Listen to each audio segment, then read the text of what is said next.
2021. A new year, the same lockdown.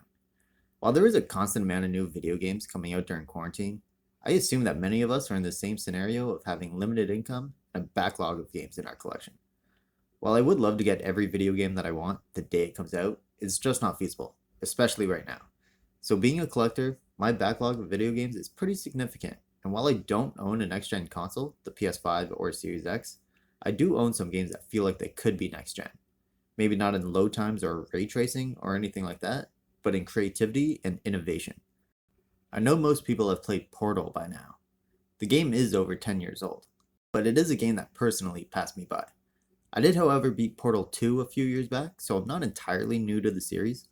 And now that we're in 2021 and looking towards the future, I decided to start my year off with a game that was released in 2007, but has ideas and gameplay that could have easily been considered some of the best if it was released today.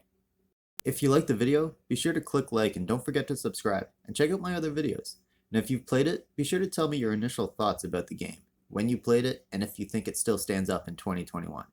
Personally, I played the game on my first gen Xbox One, nicknamed the Xbox One VCR, and I used the backwards compatibility feature with the physical 360 disc from the orange box.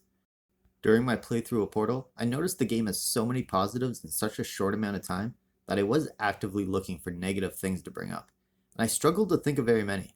Maybe you guys can let me know if I overlooked anything. The concept of the game is really fascinating. Being put through a series of test chambers, learning the different ways two portals, one orange and one blue, can be used to solve puzzles is a great choice.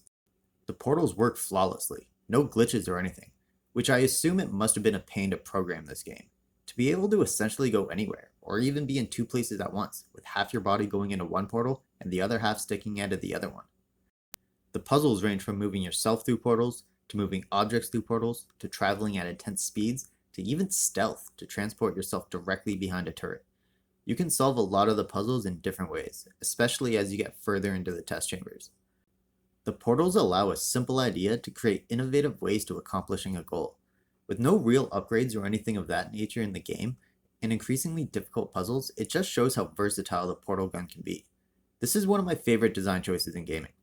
Other standouts have a similar idea, like Super Meat Boy or Explosion Man, where you start off with basically everything you need to beat the game right from the beginning, and as levels increase in difficulty, you end up learning how to use the same skills in a multitude of ways.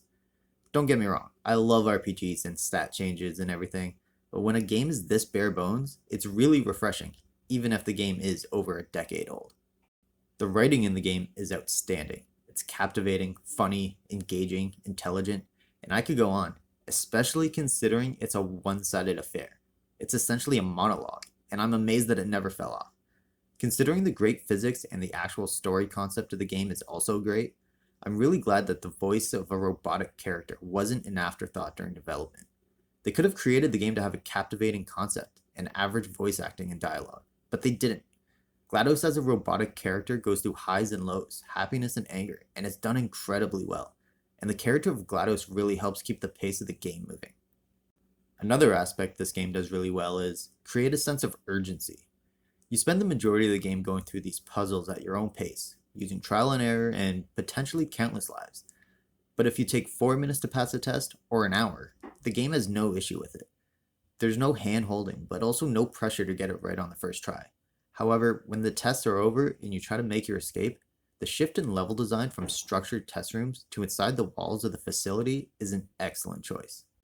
With turrets and moving pillars trying to keep you at bay and force you to move at very specific moments, to the tone of voice from GLaDOS, you actually feel like a real escape is taking place.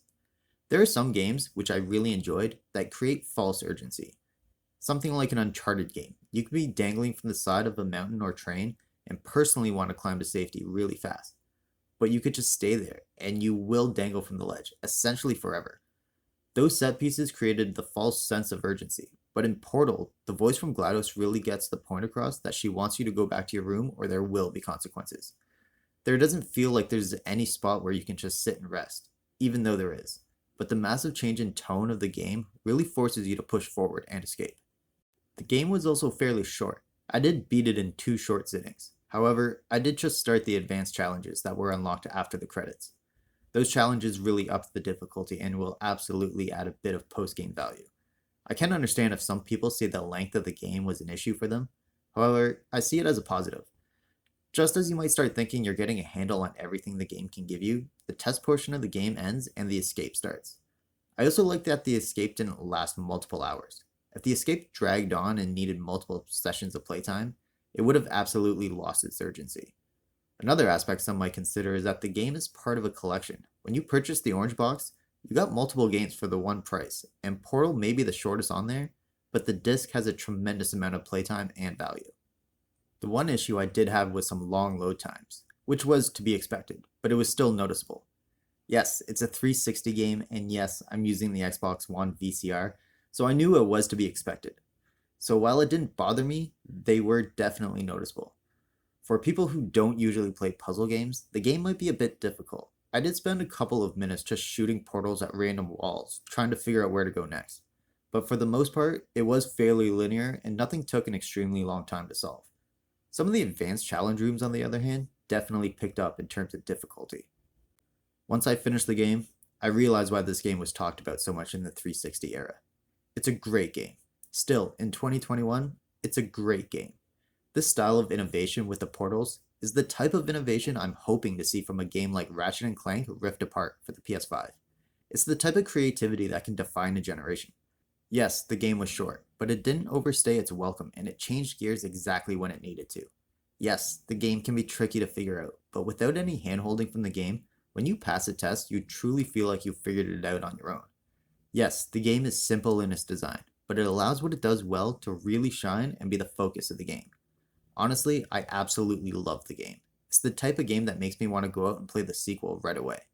And that end credit song is just a blast. I could and have listened to it over and over again on repeat. I hope you guys enjoyed my thoughts on Portal from the Orange Box. Have you guys played it? Let me know your thoughts on the game in the comments down below. And if you enjoyed the video, hit the like button and don't forget to subscribe for more videos. Thanks for watching.